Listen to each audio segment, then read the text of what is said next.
will start in just 1 minute.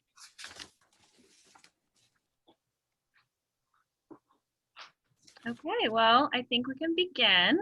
Well, good afternoon, everyone. Welcome to today's program. We're excited to have you all here today. I'm Bora Lachi, and I'm the Assistant Director of Programs and Director of Studies at the Tower Center. Before I introduce our speaker for this afternoon, I would like to introduce our moderator and our commentator for today. Our moderator is Madison Lopez. She is a senior double majoring in political science and human rights with minors in history and public policy and international affairs, and she's also a Tower Scholar here at SMU. Our commentator is Alice Mckenzie. She is the Levon Professor of Preaching and Worship, the Altshore Distinguished Teaching Professor, and the Director of the Center for Preaching Excellence at Perkins. Now for our speaker this afternoon, Donna Rubin is an award-winning journalist and the curator of the Speaking While Female Speech Bank. She will share her timely, inspiring research into the hidden history of women's public speech, highlighting stories of women past and present who use their voices for change. I will now turn it over to Donna. Thank you, Bora. Thank you for that lovely introduction. To Bora Lachi, to Madison Lopez, and to Alice Mckenzie, and also to the Tower Center for inviting me and welcoming me to be here today and talk to you about a subject that is my passion. It's become my obsession over the last year and a half, and that is the secret or hidden history of women's voices. I'll tell you a quick story about how I got involved with this.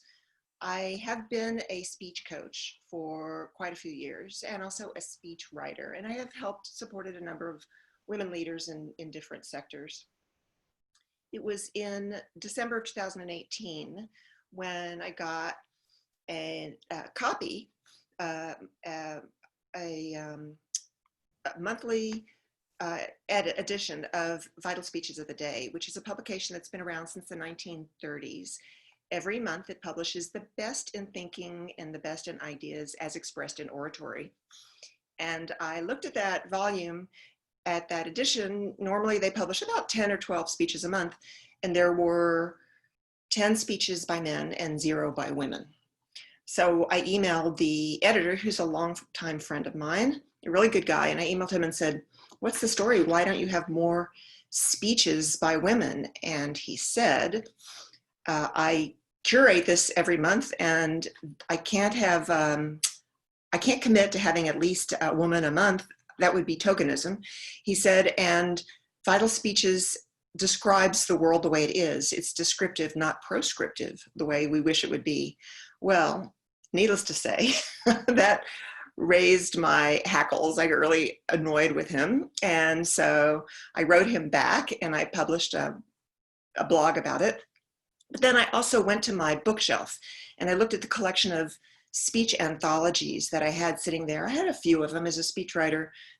I had a few collections that I would look at, and one of them was by William Sapphire. He was a very well-known man. He's not living anymore, but he was a speechwriter for Nixon. And he had published a volume, Lend Me Your Ears, in which he collected the world's best speeches. And I took it out and I literally started counting down the table of contents, and it had 202 speeches by men and 12 by women. And I thought, there's got to be something wrong here. Could that really be the case, that out of all the greatest speeches, only 12 were by women? So I started furiously pulling down other speech anthologies. Of course, I got to the limit pretty soon. Then I started ordering them online on Amazon, looking at them online.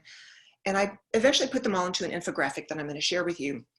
But what I discovered is that the history of speech as it's constructed, which is a way of saying the history books and the history that we tell ourselves that we all grow up with and accept as the truth, has almost completely overlooked women's public voice and women's oratory. And right then and there, I decided to do something to change that. So that was December 2018. I threw up a website overnight and just started loading on all the speeches by women that I could find. And what I started to discover was that there are a lot of them. I mean, a whole lot of them. And I went into a kind of dark hole, a black hole about this, except for it wasn't black at all. It was actually enlightening. It gave me so much more light and awareness about history and the role that women have played in history using their voices. So I have become an advocate and a spokesperson for the history of women's speech. And I advocate a rediscovery of women's role in history as orators or as speakers or rhetoricians. And I advocate the learning and the education teaching of this understanding of history, which is that women have been speaking up and contributing their ideas to the public square for centuries, even if we have not acknowledged them and even if we have not recognized them. Why does this matter so much? Well, as we all know, women have a hard time speaking in public. Not only is it often hard for women to speak in public, but when they do, even the most confident, the most self-assured, the most expert woman with the most expertise often runs into problems. She gets lambasted, she gets criticized. And so I wanted to help change this. I want to create a situation in which women feel comfortable to speak in public and know that they're not going to get criticized for the way they look, for the way they sound. Is their voice too high? Is it too low? Are they shrill? Do they sound confident? I want women to be challenged on the merit of their ideas. And I advocate a playing field, a public square in which all kinds of ideas are championed and all kinds of ideas are aired. You know, I am a debate coach and I judge debate, high school debate where I live in New York, and I believe very passionately about the clash of ideas. In debate, it's called the clash of ideas. So the website that I created does not reflect my own point of view necessarily. It reflects all different points of views in the hope that we will look and think and argue about these ideas in an environment of free speech. One more thing I want to say before I start my presentation, by way of thanks, is that I am a Dallas native. And I grew up here in Dallas, going to SMU. Of course, when I was in high school, I would go and use the SMU library and imagine what it would like to be in college. So I love SMU. And I also really appreciate this opportunity that you've given me to learn more about Dallas history and Texas history and understand how we got here, the community that we live in, and how it came to be the place that we all love and care for and want to be the best that it can be. So now I'm going to share my PowerPoint and get started with that.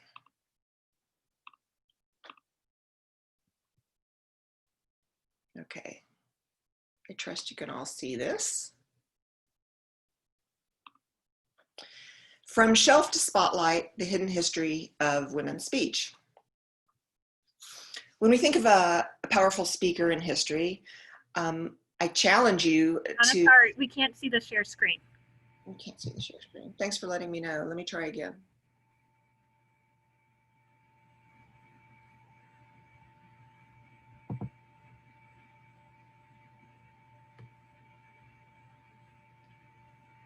It's good. Can you see me now? Yes. Okay. For everybody who's watching today, let me just ask you to take out a pen and pencil, a little piece of paper. It doesn't matter what. I just want you to jot down a few things. When you think of a powerful speaker in history, who do you think of? Well, most people think of a man. A man is a powerful speaker. Of course, here we have Lincoln and Churchill, JFK and MLK and Ronald Reagan. But who do you think of as a powerful female speaker? Who comes to mind as a powerful woman? Anybody, anything you write down is fine. It's just for you. But I do challenge you to think of who you consider to be a powerful conveyor of ideas in the public realm. It could be anybody in history or present. It could be someone in your own community. It could be a religious leader or a community leader. Who do you think of?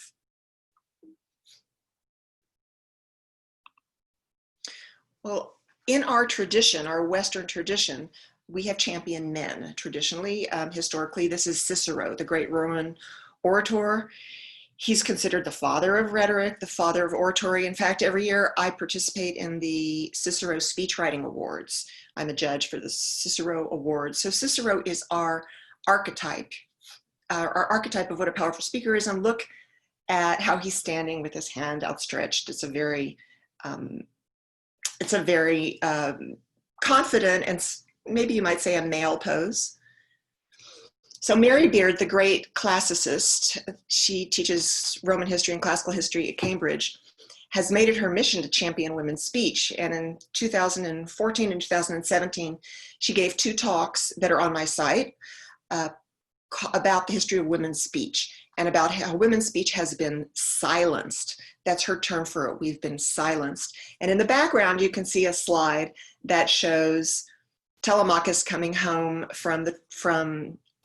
to Penelope, his mother Penelope, in Odyssey, which is 3,000 years old, right? The oldest literature in Western history. And Penelope comes downstairs in the story and wants to talk.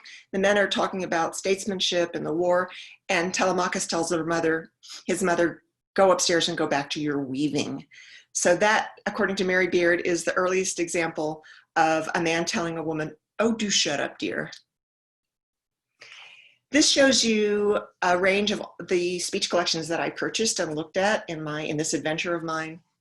You can see they have titles like In Our Own World, Great Speeches of the 20th Century, Great Speeches in Negro Oratory, Best Speeches by African Americans, Great British Speakers, all kinds of accolades given to these speeches, but very few by women. And one thing I found is if they did have speeches by women, always the same handful of women, the same women over and over again, like Elizabeth I to her troops at Tilbury, Helen Keller, Elizabeth Cady Stanton, Susan B. Anthony, of course, Eleanor Roosevelt, maybe Margaret Thatcher, same women over and over, as though there were no more who contributed to great oratory in history. So this is an infographic that I put together, how the history of speech forgot in air quotes, about women's speech. Women have been speaking up through the ages, but you wouldn't know it from reading the speech collections. And you can see all the blue that reflects the proportion of male speeches to female speeches. And here's a larger depiction of it. You can see all the way down, there's a predominance of blue, and the blue are the male speakers. Here's just an example, a treasury of great American speeches, our country's life and history in the words of its great men. This is a little book that I picked up, the White House Handbook of Oratory. It was published in 1899. Beautiful little book with examples of speeches, great rhetoric, and also it shows poses of how you should stand and hold yourself and comport yourself when you're speaking to be effective. I took these pictures myself. I went to the New York Public Library in 42nd Street pre-COVID, obviously, and took these pictures. And here's defiance,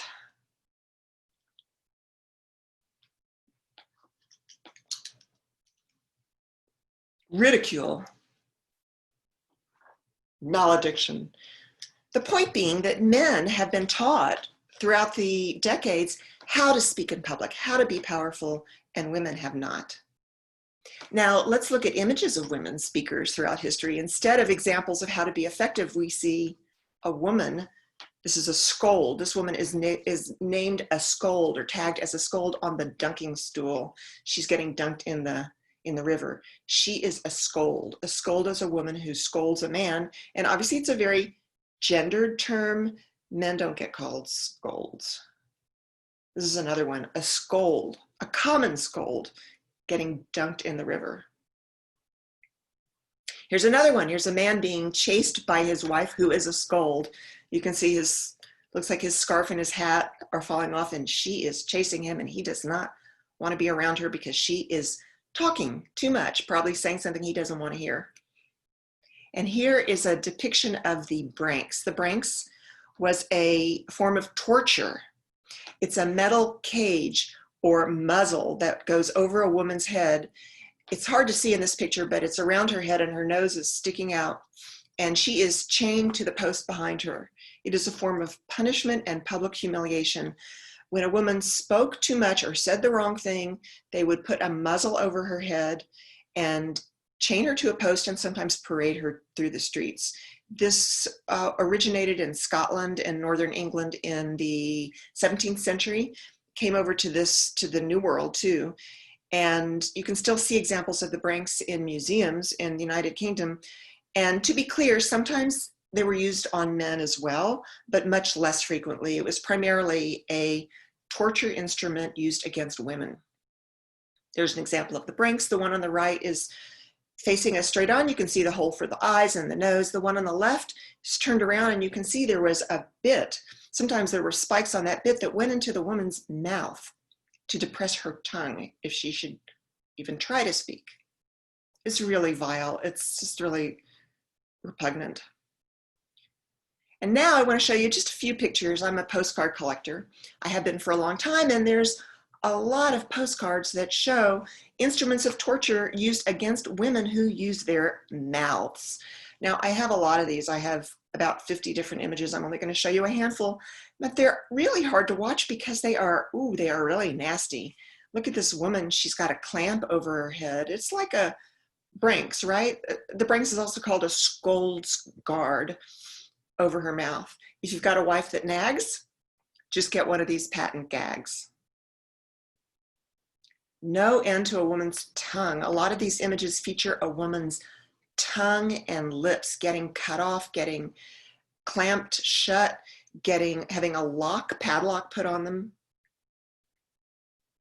Horrible. There's no way to stop it but do this operation, and the drops of blood, really, they're very gruesome. But what it causes me to wonder is, where does all this repudiation of women's voices come from? This anger towards women and the way that they express themselves. Hush, not a word. And this is the last one, I promise. A snake. There's quite a few that show a snake coming out of a woman's mouth. And here's one it seems like it's rather endearing. I'd rather kiss her than hear her talk. Very sweet, except it's totally infantilizing. She's on the soapbox. So here's my website, Speaking While Female Speech Bank. And as I noted, I have women of all different backgrounds. There's a lot of women who are conservative politically, and a lot of women who are what we would think of as liberal politically, women from the past, women from the present, reflecting all points of view. Now I'm going to talk about three women, examples of three women, historical figures who used their voices for change. And I've selected them for variety, and also for variety of their backgrounds, and also because they have pertinence to our lives today. The first is the great Sarah Winamaka. She was a native, an indigenous American from the Northern Paiute tribe. This was a tribe that occupied the Western United States. And here's a picture of the Paiutes that shows the kind of people that they were and the landscape that they were in. This is a 19th century print. Here's another one. They lived off the land. They collected seeds and roots and nuts, and they hunted, and they were nomads. They would travel with the seasons to find the best climate and the best vegetation and the best seeds and nuts and fruit that they could eat. And here's where the territory that they occupied, you can see it's in, I think, 4 different states. It's in California, Nevada, Oregon, and Idaho, and then they moved up into Washington state. And this was Sarah Winamaka's community. She was raised there, and her grandfather's name was Truckee, and he actually welcomed the pioneers, the white settlers, when they came in the mid-19th century. So he had some stature among the white men because he had actually befriended them. This is her father. He's Chief Winamaka, great looking man. And she was raised, educated speaking English. So she and her father and her siblings traveled to California, and they were living in Nevada, and they traveled to California to Sacramento, and they appeared on the stage as a troupe of royalty, of Indian royalty, and she was the Princess Winamaka. So they earned money that way as a kind of early vaudeville or entertainment act. And that's one of the ways that she became so comfortable as a presenter and speaking in public. Here she is as the Princess Winamaka. I don't know that she ever dressed like this in her everyday life. Perhaps she did, but I suspect that this was the costume that she wore when she was dressed up as Princess Winamuka. You can see she has her beads and her wampum bag there. There's a lot of pictures of her because she was a celebrity. She was a celebrity on the stage as a speaker and as a dramatist. And I love these pictures because she was very dignified and very beautiful and so confident looking in her gear. And here we see her in a reclining position. This picture was taken, looks like in San Francisco, and there you see her signature at the bottom. She's got a headdress on. So Sarah Winamuka wrote what is considered to be the first memoir, the first book actually by an Indigenous woman, a Native American. And it was a story of a nonfiction book. It told the story of life among the Paiutes, what it was like to live among her people. She had the beneficiary, she had attracted the attention of two wealthy women in Boston, the Peabody sisters, and one of them was married to Horace Mann. He was the great educator, the promoter of public education, and they funded her and supported her. And she published this book in 1883, Life Among the Paiutes, and got some money for it.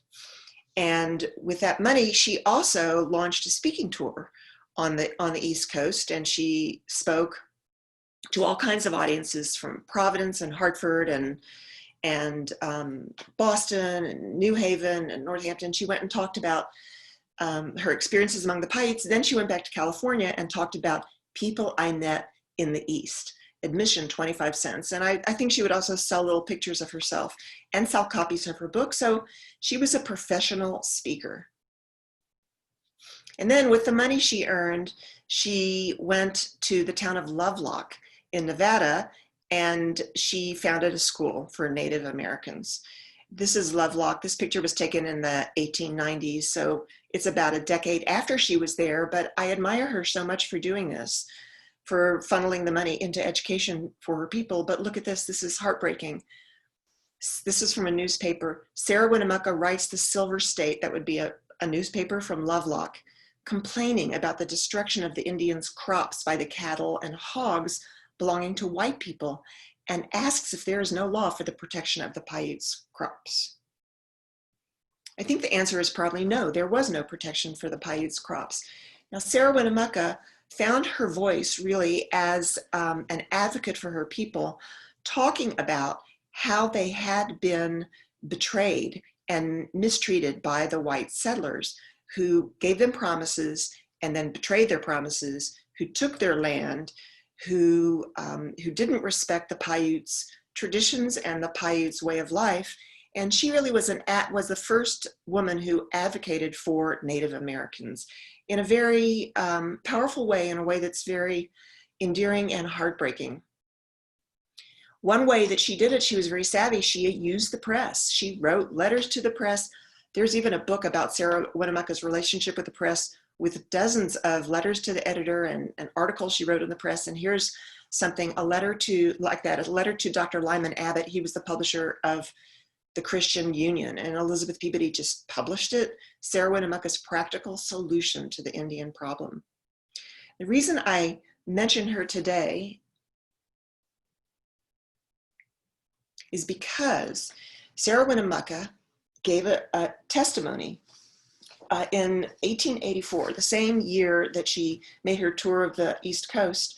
She spoke to the testimony on Indian affairs in Washington, D.C., and she talked about the mistreatment of her people.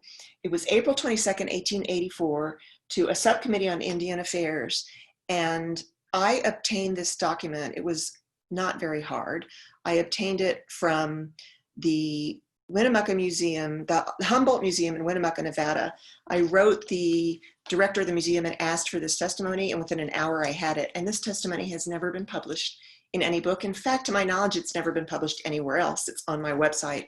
And Sarah Winamuka tells the story about how her people were forced off their land and led on a forced march in the winter, in the dead of winter, for 350 miles over 3 mountain ranges, north to the Yakima Reservation. They were forced to live on the Yakima Reservation where her people were starving and mistreated. And she pleads with the congressman to treat her people better and to restore them to their homeland. Here's a quote from her speech. I'm going to read it, and then this is going to be our first opportunity for you to give some feedback.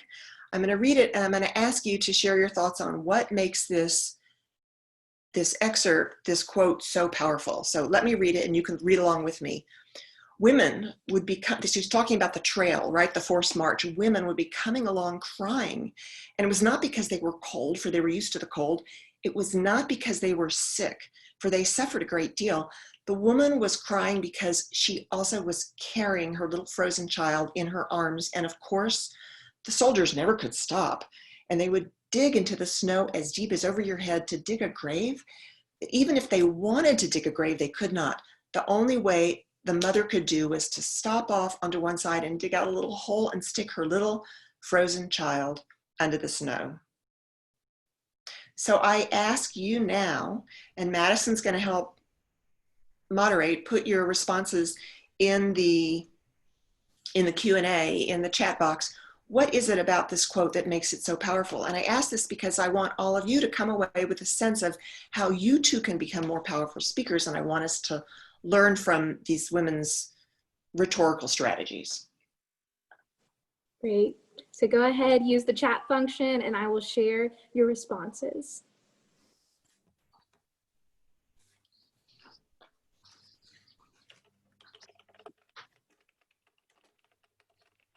Great. So some of the responses include it's personal and it's firsthand. It provokes an image that evokes emotion. The inclusion of children, dead children, that's powerful and sobering. She paints a vivid picture in very few words. She's concise and clear. And her speech is very emotional with real examples. Okay, so I'll comment on this, and then you can, if there are any different ones, you can read them afterwards. But I will say you guys hit it on the spot. You really nailed it.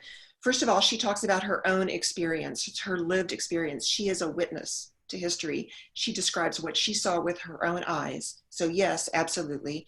It is a vivid picture. Look at all the detail that she included. She creates a picture in your mind's eye so that everybody in the audience could not just hear her words, but see what she was talking about.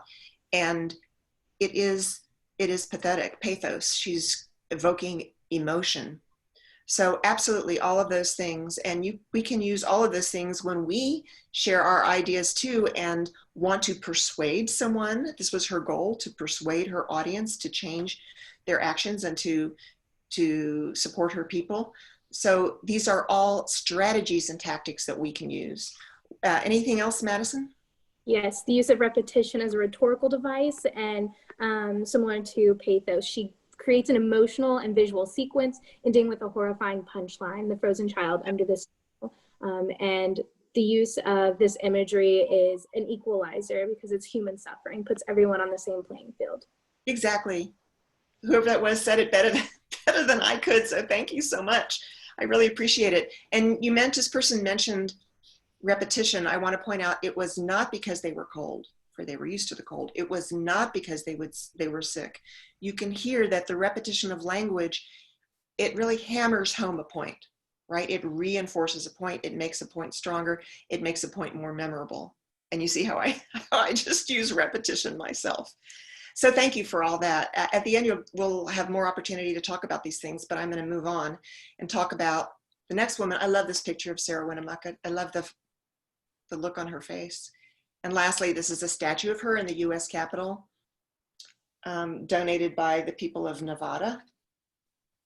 And I love the fact that it depicts her. She could be in the process of speaking. Looks like she's speaking. Jessie Daniel Ames is the next woman I want to speak about.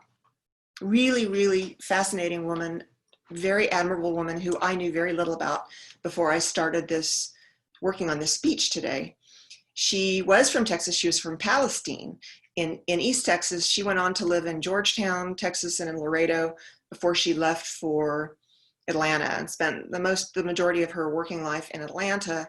And then she moved back she moved to North Carolina, and then she's buried in Georgetown, Texas. So she was a Texan and imprinted by Texas, because when she was a young woman, a young girl, I should say, in East Texas, something really terrible happened. She was 9 years old when there was a terrible, notorious lynching that took place in Paris, Texas. Very, very famous, notorious lynching, absolutely gruesome. And she remembered all the talk about it. It was 150 miles north of where she lived, but it made all the papers. It was in the New York Times because it was so horrific. It was the lynching of a man named Henry Smith. He was tortured in the most gruesome way. Obviously, that says that they burned his feet with a red hot iron. And so she never forgot that. And since the people in this, those of you who are attending come from all kinds of backgrounds, I'm going to share with you what some of you may know and take for granted that everyone knows, but not everyone does know. Lynching was a form of torture, and it was a form of lawlessness in which a mob took extrajudicial means outside the judicial process, took revenge into their own hands. And it was almost always taken against Black people, Black Americans, African Americans, and they were tortured in the most gruesome way. And to be clear, some of them may have been guilty of their crimes, but surely most of them were not. But some of them may have been or were. But the point is not whether they were guilty or innocent. The point was that in a law-abiding country, we have a judicial system and we have a legal system. Anybody who's accused of a crime should be considered innocent until proven guilty, and they should have their day in a court of law. And if you don't like the judicial system and you think it's prejudiced, then work to change the judicial system. But lynching completely circumvented the judicial system and took the law into their own hands. And lynchings were rampant in the years after the Civil War and after Reconstruction in the Jim Crow years. There were a terrible number of lynchings, hundreds of them, all over the country, but especially in the South. But there were lynchings all over, and even in the state where I live in New York, there was a famous lynching in Port Jervis, New York, and in Dallas. Sad to say, there were quite a few lynchings. So this is a part of our history that we have to look squarely in the face and recognize. And Jessie Daniel Ames did that. I love this picture of her too. This was a famous spot in downtown Dallas. It was the arch that was built to welcome the Elks. The Elks was a men's fraternal organization, and it was at the intersection of Main and Ackerd. It was brilliant and a landmark in Dallas, and I want you to notice the sign over the arch. It says, "Welcome visitors." Welcome visitors. Here's a lynching in 1910 under that arch, and you can see that poor victim standing there, and this is a famous hanging there, famous image because it's gruesome, but also because those two young kids are looking directly at the camera, and then a little girl in a gingham dress right behind them. And lynchings were a form of entertainment, the most gruesome, horrific form of entertainment for many people. And here's a postcard that was sent to someone. It says on the back, you can't read it because it's vertical, but it says this was a great day. And then on the left, you can see an arrow pointing to the victim. This is our history. This took place in Dallas, Texas. Negro hanged for murder in Dallas, published in the Dallas Times-Herald. So Jessie Daniel Ames saw that the way that the media sometimes sensationalized crimes in which African Americans were involved or accused of being involved, and also did not editorialize and did not speak out against these crimes when they could have used their power of the press to denounce them. So she started out working with the women's suffrage campaign with Minnie Cunningham, the leader of the suffrage movement here in Texas. And I know you can't see this, but in July 1918, you can't read it very well, women actually won the ability to vote in primaries in Texas. And as soon as women won the vote, the organization that was geared up to support suffrage was converted into the League of Women Voters to educate women about voting. Here's a wonderful picture I found. Officers of the Dallas Equal Suffrage League were the first to enroll for the primaries. This is in Dallas, and women voting for the first time for the primaries in 1918. So Jessie Daniel Ames shifted her attention from suffrage to the cause of lynching. She was involved in an organization called the Commission on Interracial Cooperation. Here's a photograph taken somewhat later at the Tuskegee Institute in Tuskegee, and there's the famous statue of Booker T. Washington in the back. And you can see Jessie Daniel Ames, she's on the front row on the right with the dark bow and the lighter top. She's a white woman. And next to her on the right is Mary McLeod Bethune, the wonderful Mary McLeod Bethune.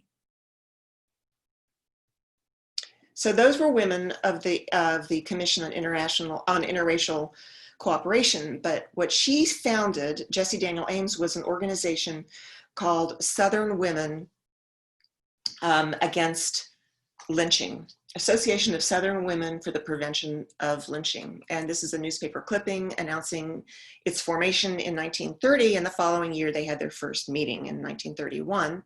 And here is what she did. She created the evidence-based argument against lynching. She and her team, they researched every aspect of lynching. Who was lynched? Why were they supposedly lynched? Where were the lynchings taking place? And she collected the data. And I mention this because one of the most persuasive tools of communication and argumentation is to collect the data and the facts. Every debate student knows this. Collect your data. This is persuasion at work.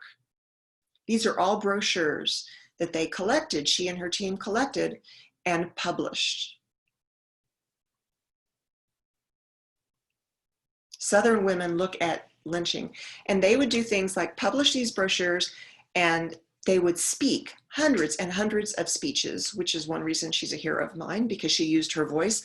But all of the women in this organization, they spread out among 15 different states in the South, and they had a campaign, and they spoke to the sheriffs, they spoke to the police commissioners, they spoke to all the officers of the peace, they spoke to principals and educators and teachers. They spoke at religious institutes, Christian, Jewish, every kind of religious organization they could think of. They spoke to community leaders about the horrors of lynching and the moral travesty of lynching, and they educated them about why it was so wrong.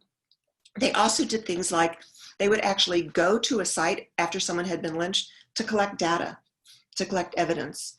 And sometimes if they had a kind of community awareness, and if they knew that there was a mob gathering, they would get on the phone and call the sheriff, and all the women would call the sheriff and call members of the community. And in some cases, they actually prevented lynchings from taking place and allowing them to take the individual into a jail and be protected. So this was really important work that they were doing. And I'm just showing you this to show you that they used graphics to depict what was happening.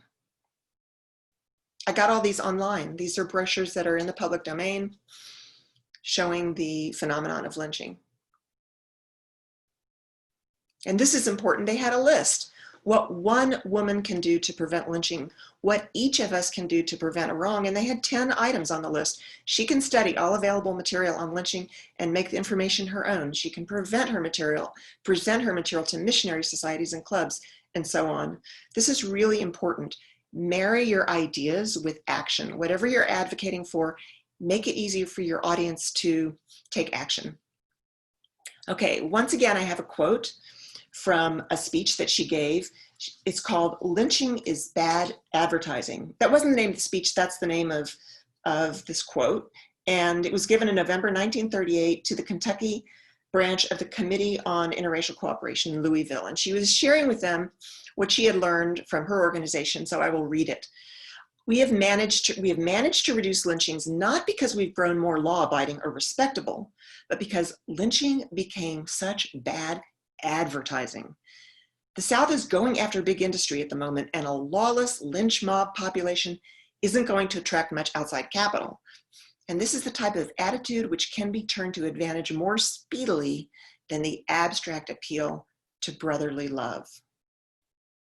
So Madison, once again, I'll ask you to read the comments, and I'm inviting everybody to share your thoughts on what makes this such a powerful quote and what makes Jessie Daniel Ames such a persuasive communicator.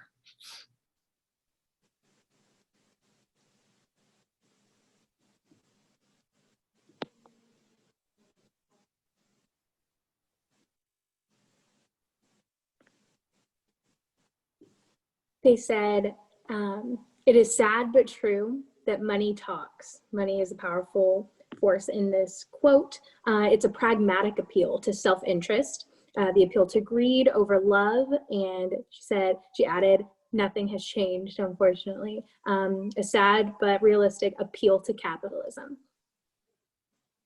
Right, and she used the word the contributor used the word pragmatic.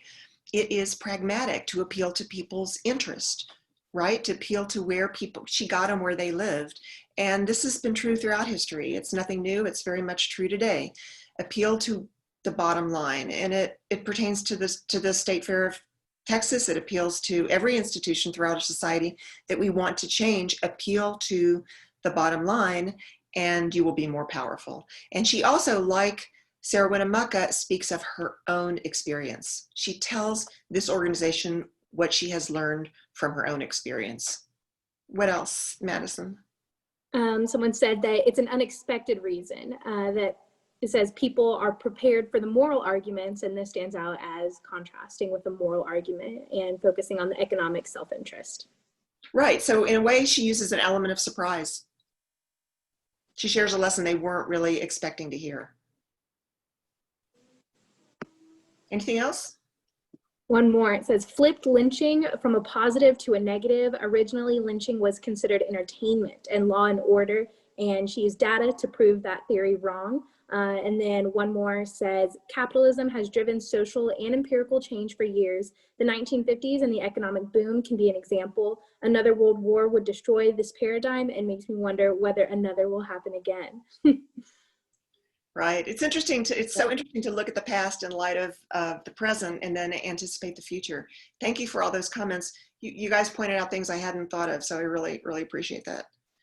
This is a picture of Jessie Daniel Ames in older age. Very beautiful.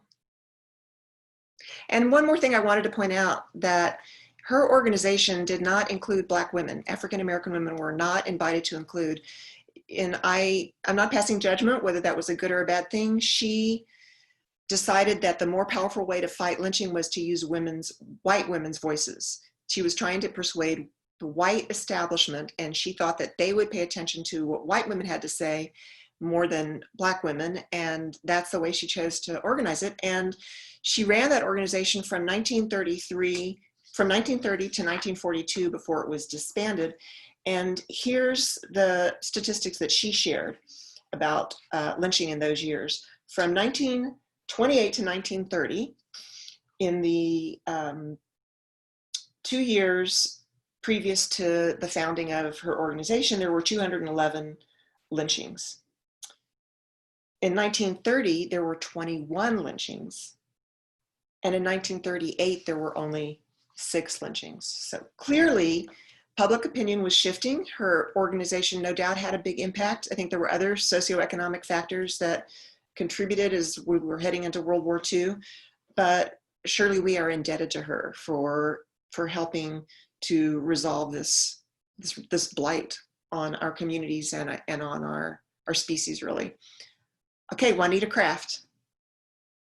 The last woman that I'm going to speak about. I chose Juanita because she is a Dallasite, and those of you here at SMU and in Dallas will recognize her name.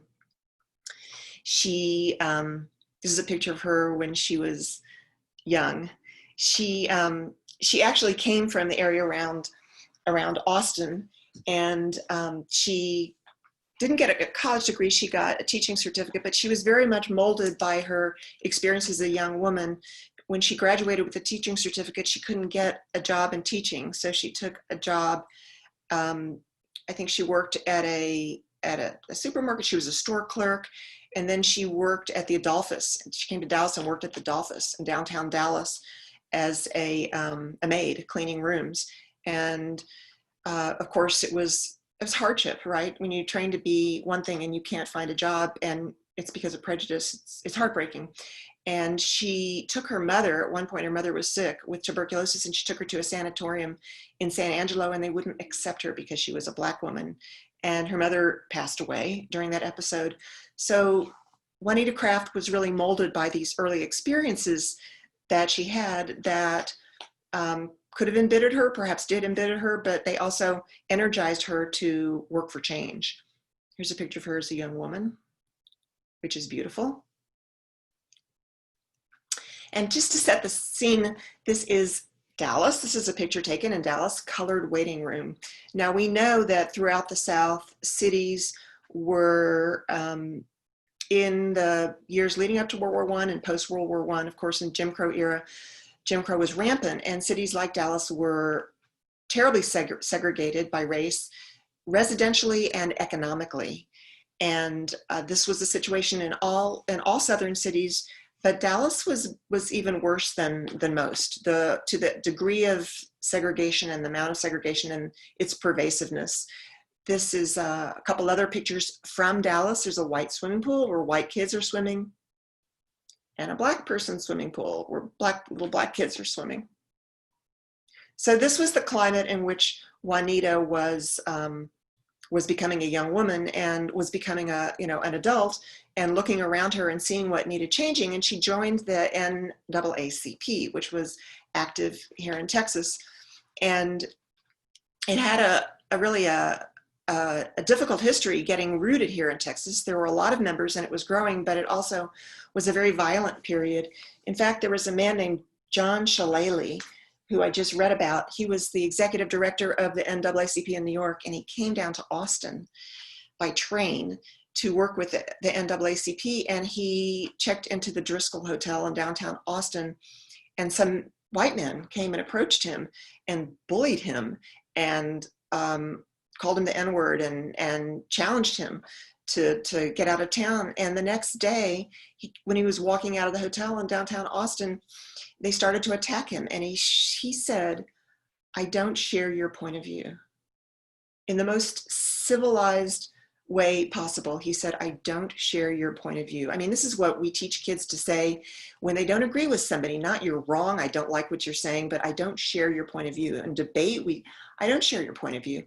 They attacked him and they beat him brutally, bloody, and they escorted him to the train, and he got on the train and went back to New York, and they said, "Stay away, don't come back, don't tell us in Texas how we should be doing things."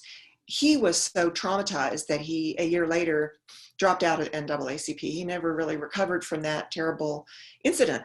And I tell you this story because this was the background during which Juanita Craft and brave people like her got involved in the NAACP and worked for the cause. She tells the story about how when she was an early volunteer for the NAACP, they had little buttons they were selling for 10 cents a piece, and she took them and she sold 120 buttons in one day. That's $12 worth of buttons. And someone said, "You're so good at this, we're putting you on the executive council." And that's how Juanita Craft got on the executive board of the Dallas NAACP. There's the little house that she lived in. It's on Warren Street in South Dallas, and she became an organizer for the NAACP, and she had all kinds of people coming to her house for organizing meetings. In fact, in the later years, Martin Luther King came there and LBJ came there. She set up picnic tables in the backyard, and she would cook for them, and they would have strategy sessions there. But Juanita meanwhile was traveling all over Texas, setting up chapters of the NAACP, and she fostered the ideas of racial equality and race harmony. And she said one of the pivotal events was what happened to her when she was traveling in Dickinson County, which is near the Panhandle, and she saw their little Black children working in the cotton fields. The Negro schools were closed. During cotton picking season, the Negro schools were shut down and the white kids were off to school. And of course, she was outraged by this. So now we get to the Texas State Fair. Just to set the the background, she had helped desegregate a number of institutions in Dallas, including University of North Texas, and she was head of the youth council and NAACP, so she was able to rally the young kids to work for causes. And the Texas State Fair was founded in the 1880s, and racism was built into its DNA, essentially, from the very beginning. Blacks were not allowed to attend. In fact, I made a few notes about it. In 1886, when the fair began, the planners set aside one day during the run of the fair when Blacks could attend.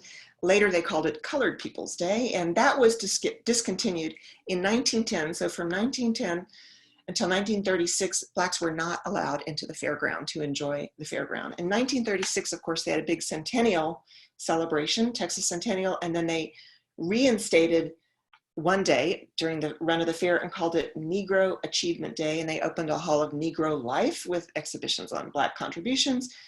And then in 1953, they finally announced that Black people could attend on any day of the fair, but they couldn't enjoy what the fair had to offer. They couldn't ride on the rides. They couldn't even, as Juanita Craft remembered later, they couldn't even buy a Coca-Cola. They couldn't buy Coke. So she rallied all the students, and there's an interview with her online that all of you can find and easily read, on what she talks about SMU students helping with this picket, and also students from Hillcrest High School, which is my alma mater, helping in the cause. And what they did is they would have there would be a float or a parade with floats and with marching bands that started out at Lincoln High School in South Dallas, and they marched to the fairgrounds. And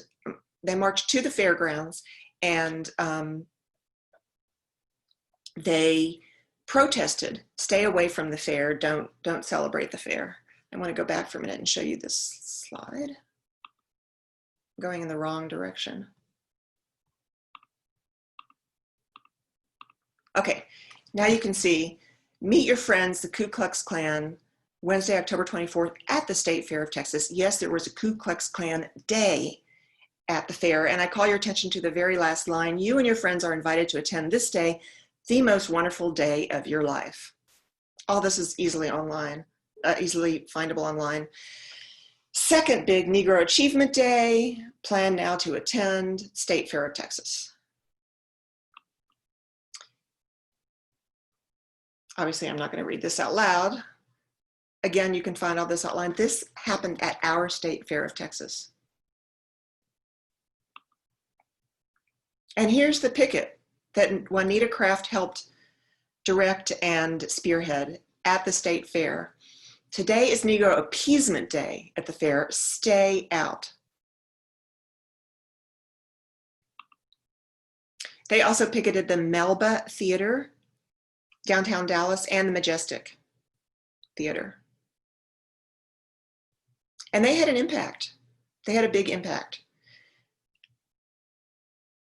Because, you know, when people are protesting and when you're getting bad publicity, again, when you're appealing to the bottom line, businesses don't want to have that, be associated with that. Here's a picture from the 70s of Juanita Craft speaking. It's not a very good picture, but it's one of the only ones that I could find of her actually extending her arm out and speaking. She joined the city council at age 72 and served 2 terms on the Dallas City Council. Here's a picture of her from those days. I want to point out the microphone in the right-hand corner, because she was speaking in public. Always an advocate for improvement of our lives, for racial harmony, for education, for youth, for development in South Dallas and Black neighborhoods, and a truly admirable person. Here's her house.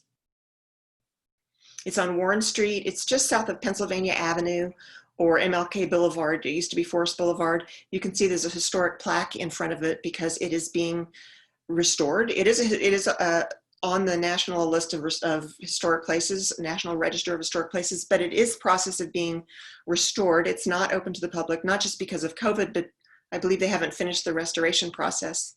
But there it is. It's a modest little house, 1-story bungalow type house, and it's going to be a museum of civil rights, the Juanita J. Craft Civil Rights Museum and Education Center.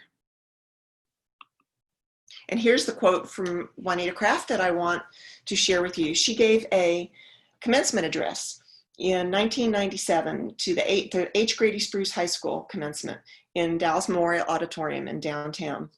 The right to an education, what does it mean? And let me read this and follow along with me. To ignore, well, she talked about 3 things that an education is good for, that why we get education. 1 is so that we can vote. 2 is so that we can choose our own path and determine our own lives. And 3 is because we can be socialized into society and have an impact on society. So to ignore any of the aforementioned aspects of the right to education would be a mistake. Education is an expensive resource to produce. Each of you seated before me tonight is like a high-yield bond which has finally reached maturity. You have reached an intermediate plateau in life in which you are capable of yielding the benefits of this massive investment and returning many of its benefits to society. So I'll ask you, what is it about this quote that made Juanita Craft's remark so powerful? What is she doing as a rhetorical strategy? Yep. Go ahead and use the chat function and I will read your responses.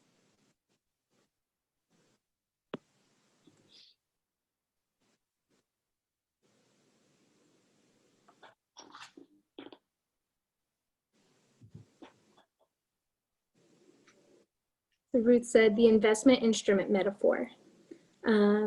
Jennifer said the call to social action. Miriam said the very clever metaphor, and it makes it personal for the listeners. Good. Yes, well, go ahead. She uses business language. The feeling that you are value added. The metaphor is very powerful and compelling. Metaphor is a common theme in these. And then the contrast and appeal to economic value of education toward equality. Good. That's all excellent. And I couldn't have said it better myself. The only thing I'll add is that she uses the word you. She speaks directly to the audience, you. Juanita Craft. Okay, so now I'm mindful of the time. I know that we don't have a lot of time. I don't want to leave time for Q&A. So I'm going to go through the rest of my slides pretty quickly, and then we're going to open it up for Q&A. Alice has a few comments to make too. So I'm going to share with you that all of these women that I've talked about today, 3 women, Sarah Winamuka, Jessie Daniel Ames, and Juanita Craft, all of them use their voices for change. They all recognize that a speech is not just words, right, coming out of your mouth. A speech is an act, and you are calling on your audience to act. And they understood this, even though the hurdles were immense that they had to overcome. And they were just 3 of thousands of women who've done this. This is the great Jeanette Rankin, who was the first female representative in Congress. In fact, she came from the state of Montana. She was the first, she introduced the legislation that became the 19th Amendment, and she was the first woman to vote legally for the right for women to vote. Lucy Branham, she had just been released from the Occoquan workhouse. She's still wearing the uniform of the suffragists. She was imprisoned at the workhouse, a notorious workhouse, for her protests. She's still wearing the sash of the suffragists, and you can see on the right the camera. It looks like an early television camera or film camera. Not television, film. Television wasn't around yet.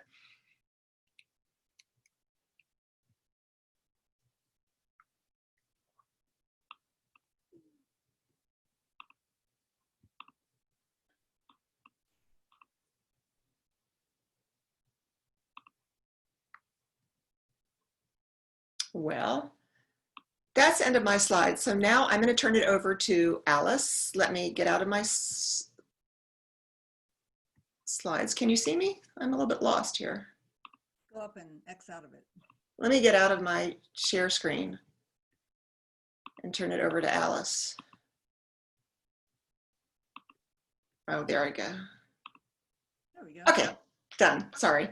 Alice, I want to hear from you because you're the one who invited me to speak today and hear your thoughts about women's voices. Sure. Well, thanks Donna for this presentation, and thanks to the Tower Center for partnering with the Perkins Center for Preaching Excellence at SMU that I direct to bring Donna here today. the way that I got to meet Donna was I got invited along with her to be keynote speakers at the International Association of Professional Speechwriters at their meeting in October last year. And after her presentation, my first thought was, we have to get her to SMU, because this is such an important topic, and we have to get her here. So I'm so happy that you've been able to share with us. I am an ordained United Methodist clergy person. I was ordained in 1981. And if you look at the history of women's ordination, the first woman ordained in the United States was in 1815 in New England, Clarissa Danforth. And she was in the American Baptist denomination. Then in 1880, Anna Howard Shaw was the first woman to be ordained in a Methodist-related denomination, the Methodist Protestant denomination. And then there was a kind of lull. There were some ordinations, but things began to pick up momentum in the mid-50s when women began to be ordained in Presbyterian, Episcopalian, American Baptist, and Lutheran denominations, as well as women rabbis into the 70s. So I am very aware that I stand on the shoulders of these women. And even backing it up centuries before that, women were mystics, women were evangelists, women were lay speakers, women were preaching when they were calling it retreat talks, because they felt that they had an authority to speak that came from something other than human agency, and they were emboldened to speak. And that to me is so inspiring. Ignore the Apostle Paul, ignore the fact that we can't be, not completely, but what he said about women being quiet in church. Ignore the fact that we can't have formal recognition for what we're doing, but that inward passion to speak and to testify to the truth that they knew is something that I think the women you've talked about, Donna, really have in common.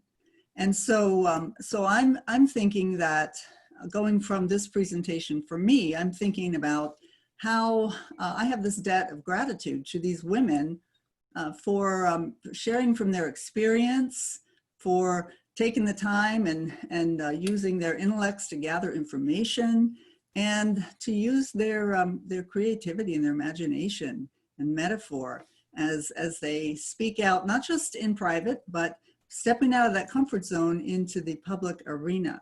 So I'm just so grateful for this legacy, and you've helped me expand my understanding of it. So I'm wondering what thoughts and questions you all may have, because each of you is passionate about something, at least one thing, I'm sure more, and have opportunities to speak. So I'll hand it over to you, Madison, to get some thoughts from those who've been listening. Wonderful. Well, we have time for about one or two questions, but I just wanted to say I have absolutely loved this, especially since we are at the centennial of women gaining the right to vote, such a special time, and this is so sobering, knowing that some of these speeches that have played such a critical role in our country's history have never been published before your website, Dana. So thank you so much for speaking, and thank you for being an advocate for women's voices in the public sphere. I have one question, and then I'll let the audience ask one or two questions. So when you were first learning and realizing that there were so few speeches recorded in anthologies of, history's greatest speeches, were the speeches that were written by women and given by women, did you find that those speeches were disproportionately speeches about women's issues like suffrage? Because looking at your website, there's a vast array of topics that women have spoken about, from sports to environmental issues, all of these things. But I'm wondering, in these anthologies, were those speeches written by women as diverse, or did they tend to focus on traditionally understood women's issues like suffrage? That's an interesting question. I hadn't quite thought of it that way. I would say that women have spoken out on every issue under the sun. Women have spoken out. Of course, we have had women heads of state and leaders. We have Queen Elizabeth is in the war category. She gave war speeches. The suffrage period, when women were petitioning for the vote, there was a period of about 70 years when women in the West were petitioning for the vote, and they delivered thousands of speeches. And so the suffrage category on my site has more speeches than any other. And in the collections, if they had any speeches by women at all, they were always suffrage speeches among them.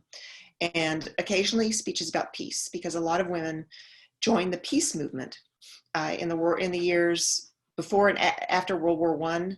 I'm thinking of Jane Addams and Emily Balch Green, who got the Nobel Prize for Peace, but there were a lot of women.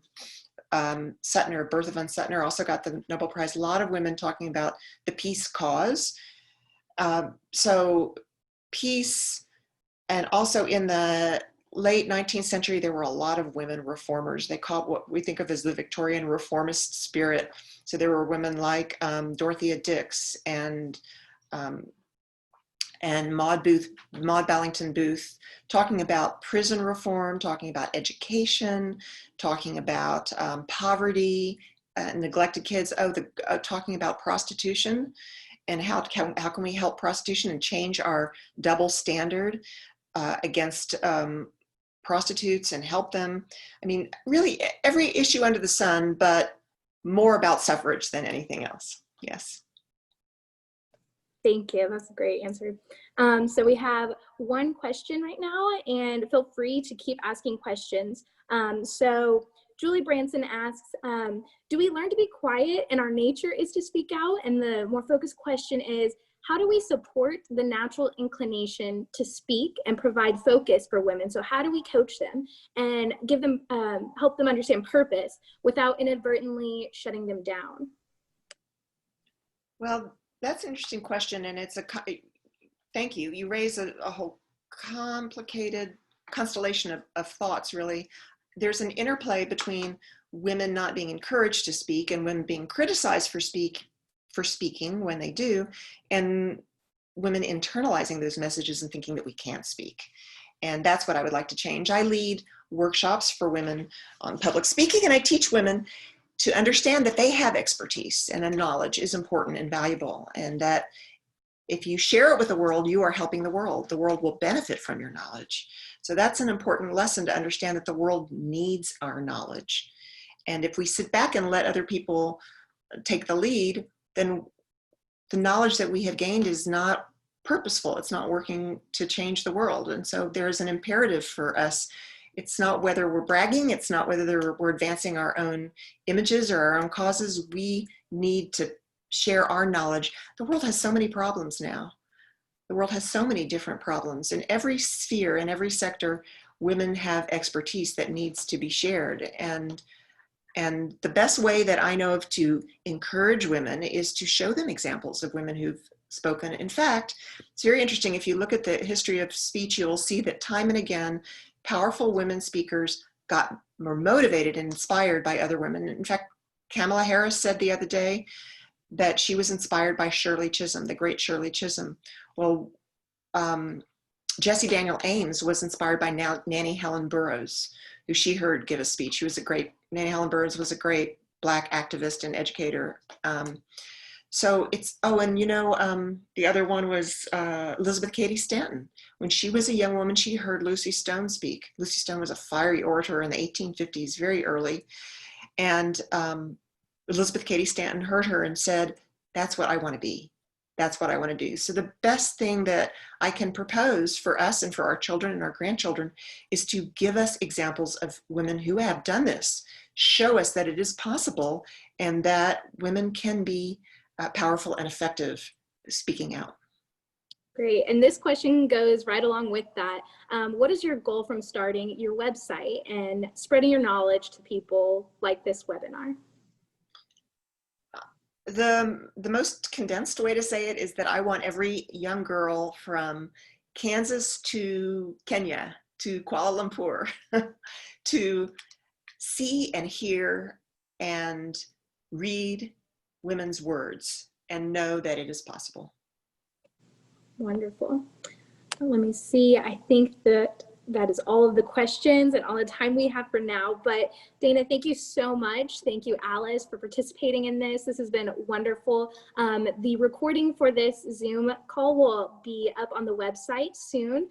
We hope that you enjoyed this. I'm sure you are walking away with more than one thing that you've learned. And so thank you for being here and taking the time out of your day. This has been wonderful. And if you have any other questions, you can reach out to Dana, and the Tower Center thanks you for joining. You guys have a great day. Thank you. Thank you, everyone. Have a great day and look forward to more events at the Tower Center website. Thank you, Bora. Thank you, Dana. Thank you, Madison. Thank you, Alice. Thank you.